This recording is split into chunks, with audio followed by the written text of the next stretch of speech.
केवळ रत्नागिरी सिंधुदुर्गच नाही तर महायुतीत अशा 9 जागा आहेत ज्यांच्यावरचा तिढा अद्याप सुटलेला नाहीये। पाहूया पुढच्या एका मिनिटात कोणत्या आहेत त्या जागा।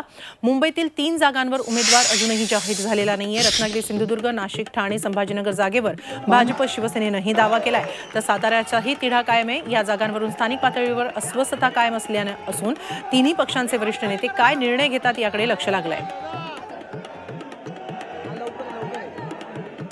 त्या 9 जागा आहेत ते पाहूया। उत्तर मध्य मुंबईमध्ये पूनम महाजन की आशिष शेलार की आणखी कुणी, भाजपकडून अद्याप यावर निर्णय झालेला नाहीये।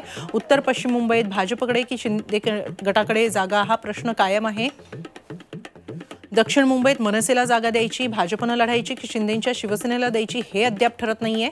रत्नागिरी सिंधुदुर्ग उद्योगमंत्री उदय सामंतांकडून या जागेवरचा दावा कायम आहे। राणेंचं मतदारसंघात जोरदार शक्ती प्रदर्शन दुसरीकडे सुरू आहे।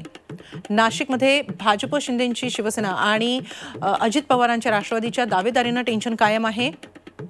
ठाण्यामध्ये शिंदेंच्या शिवसेनेसह भाजपनंही दावा केलेला आहे। पालघरमध्ये शिंदे सेनेच्या जागेवर भाजपचाही दावा आहे।